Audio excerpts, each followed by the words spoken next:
Hi, I'm John Maxwell.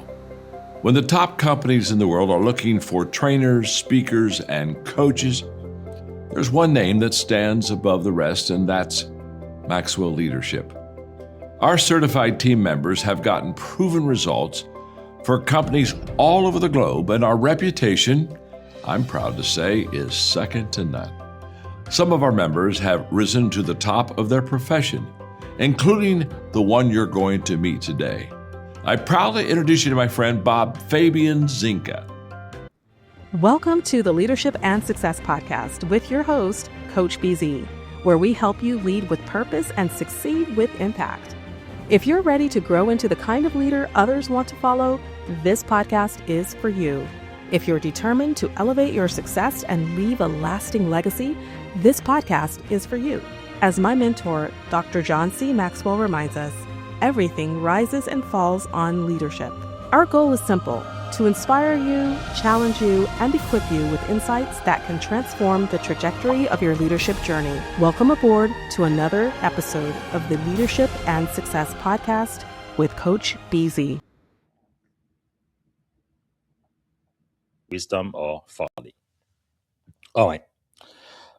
Let's read Proverbs Chapter 9, verses 1 and 2. So the first leadership lesson is build before you lead. Build before you lead. All right, let's listen to that.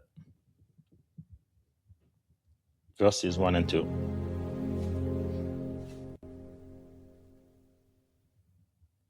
Wisdom has built her house. She has hewn out her 7 pillars. She has slaughtered her meat. She has mixed her wine. She has also furnished her table. So wisdom has built her house. So wisdom is portrayed as a builder, establishing foundation, preparing a table, and planning with intention. Strong leadership is constructed long before authority is exercised. One of my mentor, Brian Tracy, used to say all the time, you have to measure twice and cut once. Preparation is really what's going to help you be more successful. Having that long-term perspective, prepare before you execute. You're just doing it for a very small amount of time for your organization, and after a while, you're going to make room for somebody else. So that doesn't last forever. I came from the Republic of the Congo. That's where I am originally from. And today, the president who's president of the Congo today is the same one who was president when I was born, if you can believe that. It's been 40 plus years now. He is still in office. But the truth is, at some point, even if you are a dictator, gravity, life is going to happen. And at some point, you will pass away. So you cannot be president for life. And somebody else is going to take over, whether through an election or if you have a constitution like we do in the US that only allows 2 terms for a president. But at some point, you will no longer be president of your country or in charge of your organization. No, it's inevitable. It is just life. So be a good steward while you are in charge. Take care of your people, focus on your mission, and do what is good for your organization and your people. All right. Okay, I am coming to you from another location today. Um, so, welcome to the Leadership and Success podcast, and I'm gonna try to keep this consistent. I'm still gonna be out of town tomorrow and the day after tomorrow, but I will do my best to meet you here. Actually, tomorrow we are going to have a great interview, so I am really truly looking uh, forward to it. I'm gonna let you know all about it in just a moment. So, welcome to the Leadership and Success podcast.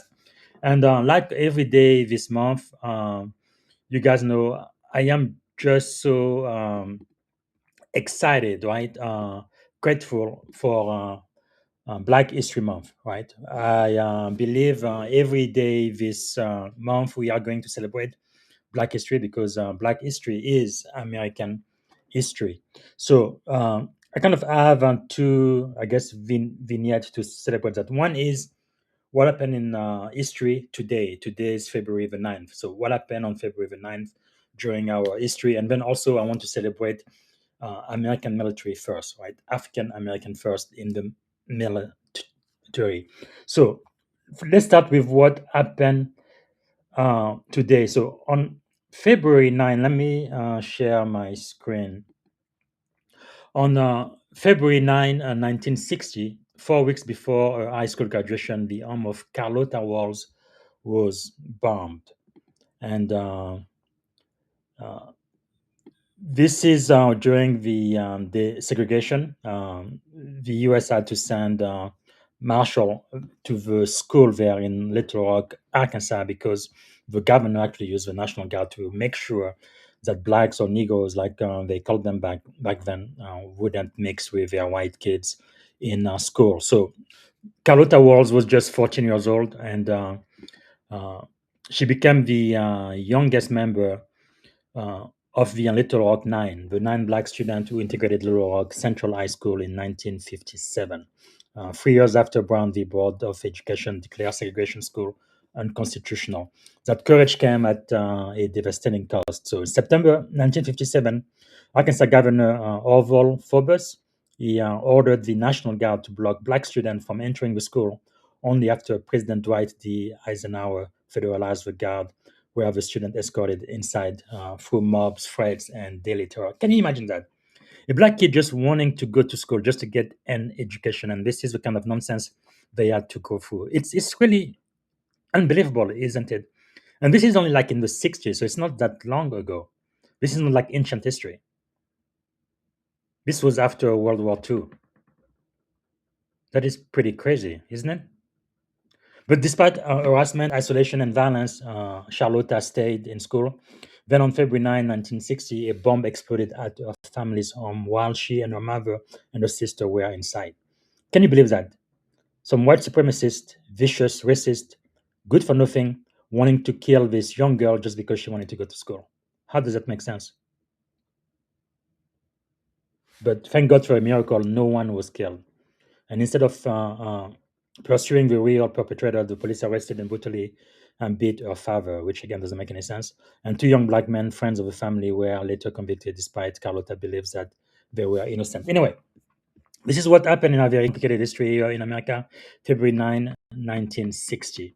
All right, let's talk about something a lot more positive. Let's talk about the very first African American who graduated from the United States Military Academy at West Point. Yesterday, we talked about the first one who was admitted. Unfortunately, he didn't graduate, but this is the first African American who actually did graduate. The honor goes to Henry Ocean Flipper.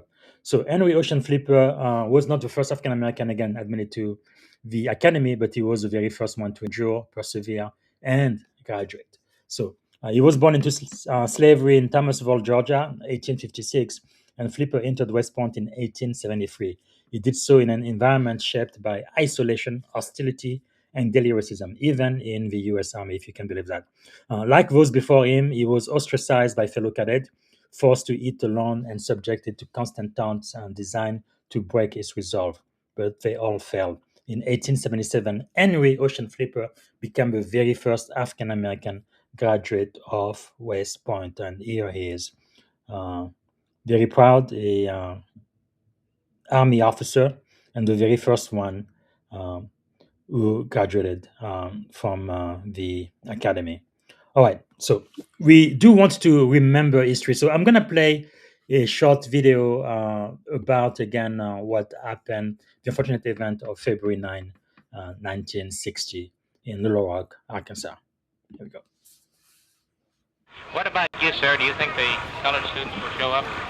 If I got anything to do with it, they won't show up. Well, I think it's a breaking point of the school integration. I just don't feel that they have a right to go to school with them. It is easy to believe today that we are an enlightened society, free from problems of race, gender, or economic separation. But some of the most difficult lessons we learn are a result of individuals who push us through these divisive barriers. In September of 1957, 9 black school children, the eldest only 17, forced us through such a blockade. They sought a better education for themselves and the opportunity to pursue the American dream. This is Central High School, Little Rock, Arkansas. Troops, which for nearly 3 weeks lined the sidewalk here in front of the high school, under orders to keep the colored students out, have been replaced now. Their orders to comply with the law, which means let the Negro students in if they come in. We were Terrence Roberts, Jefferson Thomas, Thelma Mothershed, Elizabeth Eckford, Ernest Green, Carlotta Walls, Melba Patillo, Minnie Jean Brown, and Gloria Ray. They became known as the Little Rock Nine. The 1954 Supreme Court ruling on Brown versus the Board of Education found segregation of schools unconstitutional.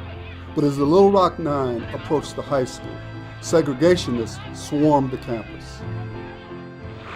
They got no business out here. This is our school, not theirs. They are their own.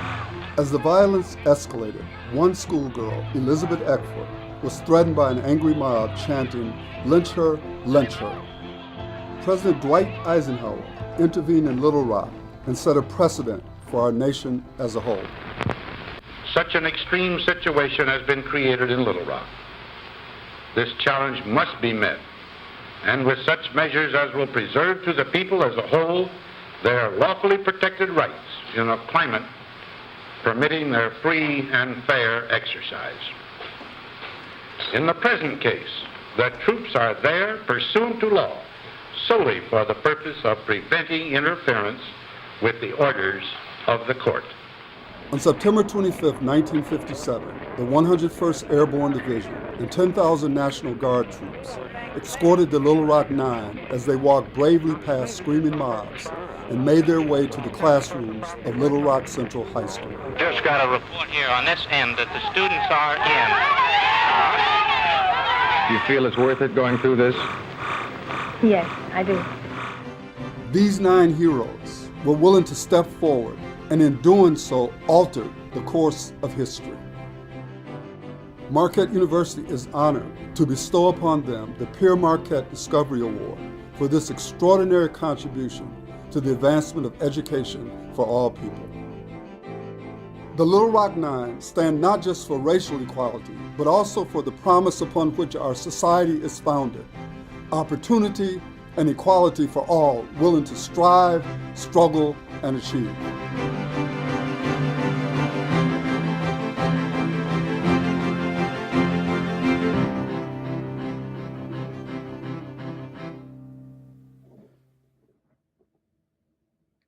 All right, so that's the celebration for Black History Month. We are in February in the US. And I'm going to play on 2 artificial intelligence recap of the podcast I had on January 9th, where we studied Proverbs Chapter 9. Again, this is not a religious study, but this is being mentored from the book of Proverbs, but really seeking ancient wisdom and leadership lesson from the book of Proverbs. So we are going to get the 10-minute summary of Proverbs Chapter 9, all done with artificial intelligence. And tomorrow at 3 p.m. California time, 6 p.m. Eastern time, so Washington, D.C., Atlanta, I'm going to have a live interview with the one and only Lisa V. She's an AI ethics strategist, entrepreneur, best-selling author of Go, Rebooting Career in the Age of AI is what we're going to be talking about tomorrow. So for season 5, episode 29. You don't want to miss it. It's going to be live here on LinkedIn and on YouTube as well. All right. So now let's listen first to a 7-minute AI recap of, again, Proverbs Chapter 9, and then we're going to have a 10-minute recap of the same. And after that, I'm going to play 2 more highlights from the original broadcast episode from January 9, and that should be the end of it. So while you are listening, I'd like to hear from you. Please let me know where you are joining us from, what city, what state, and what you are grateful for today. And also your 3 to 5 takeaways after listening to the AI recap. And most importantly, what is one leadership principle you are going to apply today, this week? And I believe as you put this into practice, it is going to have a significant impact on your life and those you influence. All right, let's go for the first AI recap. It's about 7 minutes long. Here we go. We tend to think leadership is all about these big, heroic moments, right? But what if the most important leadership decisions are actually the small, quiet ones we make every single day? Well, today we're going to dig into some really powerful ancient wisdom on that very idea, coming straight from the book of Proverbs. And this right here, it just perfectly captures the whole idea. See, true leadership isn't really about that one-time crisis or the big, dramatic speech. Nope. It's built in the consistent daily choices we make, especially when nobody's looking. It's this quiet process of accumulation. The source material frames this whole daily process as a fundamental choice. Every single day, a leader is basically standing at a crossroads, and you get 2 competing invitations, one from a voice called wisdom and the other from a voice called folly. So let's break down what that choice actually looks like. So this is it. This is the core conflict for any leader. It's this constant decision between 2 very, very different ways of approaching influence, problems, and, people. I mean, just look at this contrast. It's night and day. Wisdom is like being an architect. It's slow, it's deliberate, it's transparent. Folly, on the other hand, is all about noise and speed. It screams for your attention, it's always looking for the easy way out, and this is crucial. It hides the real cost. One builds lasting trust. The other just creates this temporary illusion of progress. All right, so first, let's take a walk down the path of wisdom. The source material talks about this not as some abstract philosophy, but as a deliberate process of construction. It's about actually building something that's meant to last. Turns out, this path of wise leadership is built on 4 key pillars, and each one stacks on top of the last, creating this really solid foundation for influence that actually endures. Let's break them down. Man, this first pillar is so perfectly illustrated by this quote. You have to build the systems, build the character, and build the discipline before you get tested. A leader who's always just reacting is a leader who hasn't done the prep work. Real strength comes from the infrastructure you build in those quiet moments. Now for the second pillar, communication. But think about how this is framed. Clarity is generosity. That's huge. When you're ambiguous or vague, you're basically putting a tax on your team's time and energy. They have to waste cycles just guessing what you mean. But when you are crystal clear, you honor them and you empower them to move forward with confidence. Let's get to the third pillar. And honestly, this is a big one. Leadership isn't about how you perform when everyone's cheering for you. It's about how you react when someone has the guts to tell you you're wrong. Your response to criticism, well, it's a massive tell for your maturity as a leader. Now, this is a pretty powerful concept. A wise leader doesn't just tolerate feedback, they actively seek it out. They see correction not as an attack, but as a gift, an opportunity to get better. They could find the kernel of truth even in poorly delivered criticism. And that right there is what fuels real growth. And the final pillar is reference, or you could just call it humility. A general once said this, and it just sums it up perfectly. Your title, your position on the org chart, it's all temporary. It's rented. It's a stewardship. The only thing you truly own is the trust you build. And that means recognizing you're accountable to something bigger than your own ego. Okay, so now let's pivot. Let's look at that other invitation, the seductive and ultimately destructive path of folly. In our world of constant pressure for quick results and viral moments, this is the path of easy answers. And man, is it tempting. Folly is so appealing on the surface.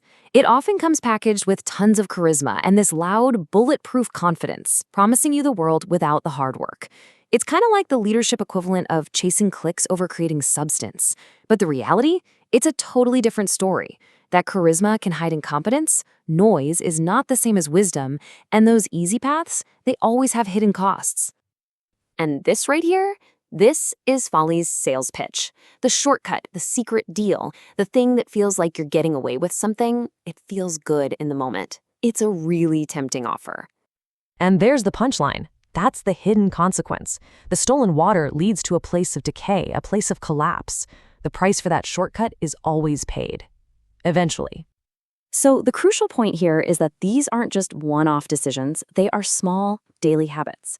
And they add up over time, creating a very distinct trajectory for your leadership. Every single day, we make a choice. And the path of wisdom, integrity, clarity, humility, it compounds upward.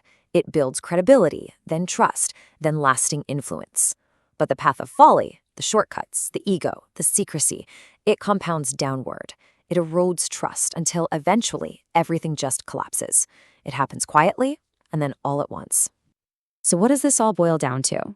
At the end of the day, it's about this. The source uses a really powerful metaphor to bring it all home. Every leader, every day, is choosing which table to sit at. So, which table are you at? Is it the one that's built on patience and a real hunger for growth? Or is it the one that runs on flattery and hides the true cost of all its shortcuts? The foundation, the invitation, the response, and the outcome, they're polar opposites. So as we wrap this up, the big ideas are simple, but so powerful. Real leadership isn't about grand gestures. It's the sum total of your tiny daily choices. How you handle being told you're wrong says way more about you than when you're right.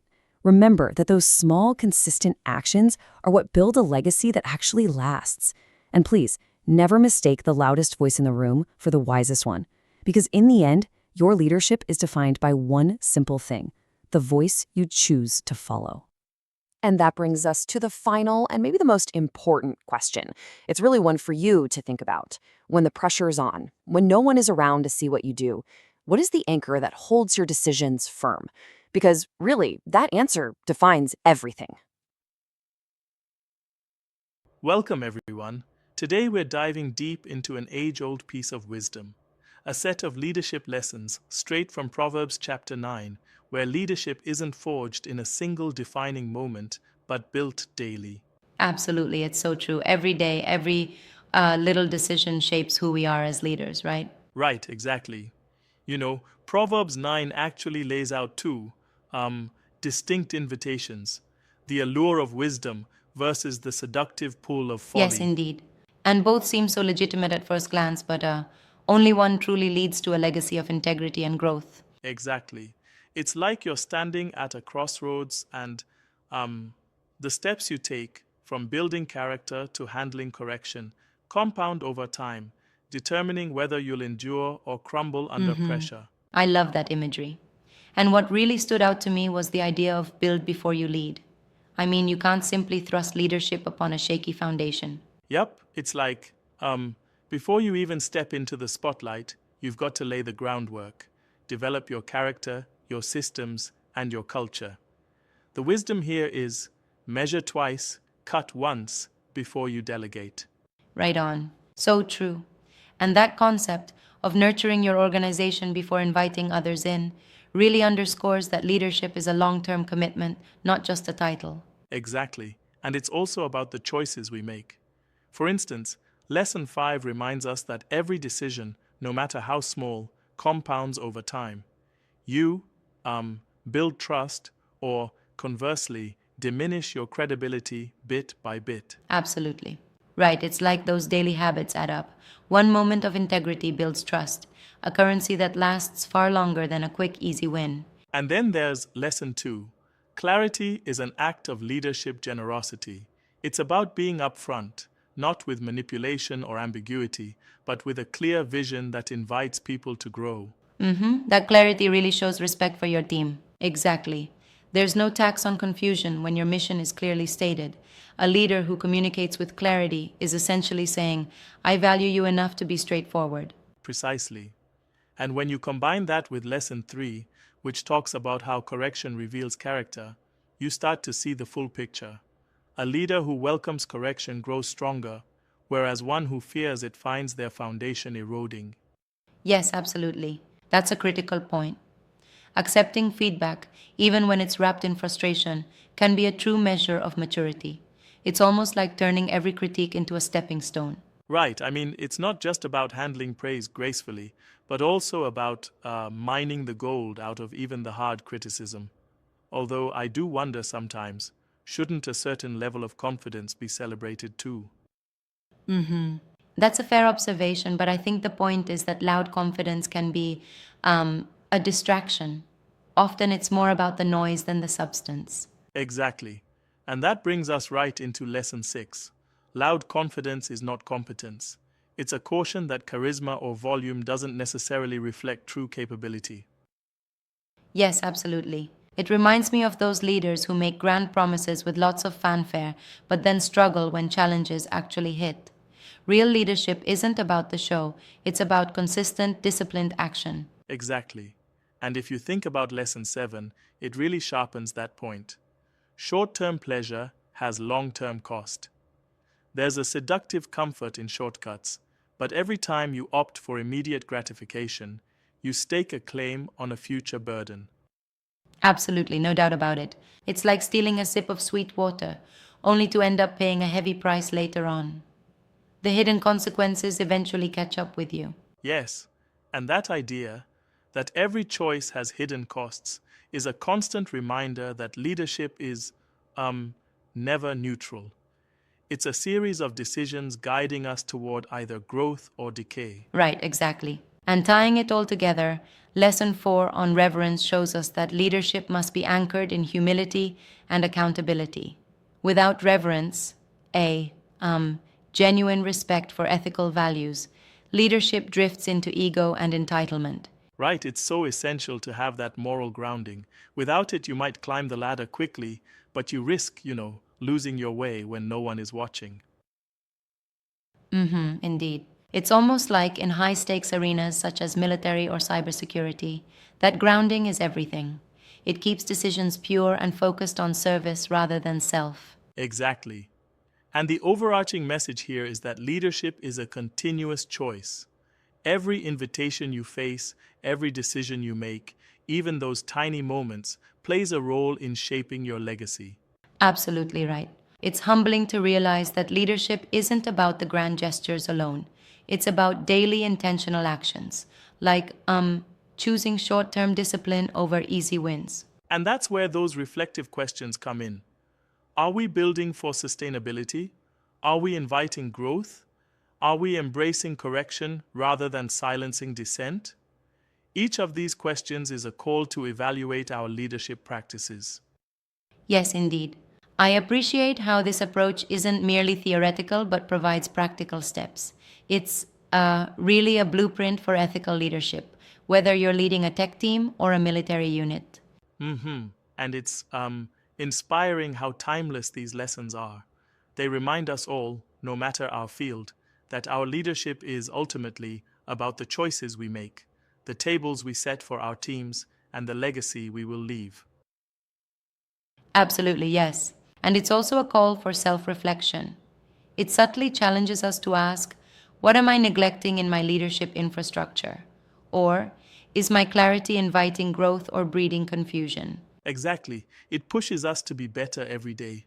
Honestly, it's like every decision, every conversation, and every piece of feedback builds our leadership character. Right on point. And when you put all these lessons together, from building a solid foundation and speaking with clear purpose to embracing correction and maintaining humility, they form a comprehensive framework for enduring leadership. Yes, And one key takeaway is that the invitation to follow wisdom isn't given by circumstance, but chosen by us. It's a personal responsibility to be intentional and ethical in every step, even when the immediate rewards seem more tempting. Exactly. You know, sometimes I think people underestimate how the aggregate of our choices shapes not only our own success, but the well being of our teams and communities. Precisely. Leadership is that daily act of choosing, the act of sitting at a table that builds sustainable trust and long-term success. Every single choice, sometimes the ones that go unnoticed, makes all the difference. Absolutely. And it all circles back to the idea that leadership is never neutral. Every decision we make either pulls us toward growth or nudges us toward decay. It's a sobering but powerful reminder. Yes, each invitation, each moment of correction or clarity truly defines us. It's that continuous process of self-evaluation and ethical decision-making that composes the art of good leadership. Indeed, it does. I'm really inspired by how these ancient words still speak to our modern challenges. They remind us that true leadership is about building character, not just a resume. Exactly. Whether you're scaling a startup or commanding a team in a high-stakes environment like cybersecurity or the military, the principles remain the same. Absolutely. This conversation really drives home the point. Every decision, every moment of clarity, every instance of correction is shaping our legacy as leaders. It's a call to be deliberate and thoughtful each day. Well said. As we wrap up this chat, remember that real leadership is about choosing the right table, the one that leads to growth, trust, and ultimately lasting influence. Right, indeed. Thanks for diving into these timeless lessons with me. It's empowering to realize that every moment counts and that we all have the capacity to build a legacy of wisdom and integrity. Exactly. Every decision is a building block. Stay reflective, stay true to your values, and lead with purpose. Until next time, keep making those choices that truly matter. Thanks for listening. So, ego, I think, is fine, but too much ego can be very dangerous. So, you have to keep your ego in check. So, reverence keeps leadership aligned when power tempts distortion. All right, lesson number 5 choices compound over time. That's verses 11 and 12. Choices compound over time. For by me your days will be multiplied, and years of life will be added to you. If you are wise for yourself. And if you scoff, you will bear it alone. Again, choices compound over time. Wisdom extends life and influence, but folly will accelerate self-destruction. Leaders live with the long-term consequences of their choices. There's another book here I would like to plug. I thought I had it here. Let me see. Yeah, this one. The Compound Effect by another one of my mentor, Darren Hardy. Great book. Jumpstart your income, your life, and your success. Really, the main idea from this book is in order for you to be successful, you have to do the right thing and keep doing the right thing until you see a result, right? Because most people who get in trouble, it doesn't happen overnight, right? It takes time. And for the compound effect to kind of work on whatever seed you are planting. But eventually you will see the result, good or bad. So you have to have that long-term perspective, knowing that. All right, lesson number 6. Loud confidence is not competence. So verses 13, 14, and 15. Loud confidence is not competence. A foolish woman is clamorous. She is simple and knows nothing, for she sits at the door of her house, on a seat by the highest places of the city, to call to those who pass by, who go straight on their way. All right, it is talking about the foolish woman here, but I'm talking about loud confidence is not competence. So folly is loud, simplistic, seductive, offering ease without effort. Right? Sometimes when it's too good to be true, it really is too good to be true. That's another thing that Brian Tracy taught me. People looking for quick fixes, easy money, where they don't have to work, they don't have to pay a price, and they want to get everything free. But when you do that, eventually you are going to fall into a ditch.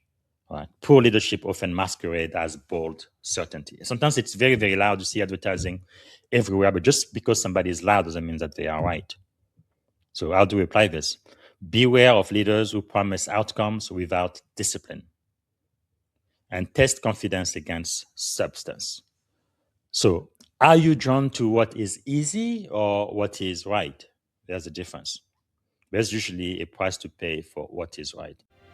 Thank you for tuning in to the Leadership and Success Podcast with your host, Coach BZ. If today's episode added value to your leadership journey, be sure to subscribe, share, and join us again for more wisdom nuggets on how to lead better and achieve greater success. Remember, leadership is the most critical skill of our time. The world will always need leaders to inspire others, drive innovation, and execute meaningful strategy. So why not count yourself among the bold leaders shaping the 21st century? Until next time, stay inspired, stay committed, and keep leading with excellence.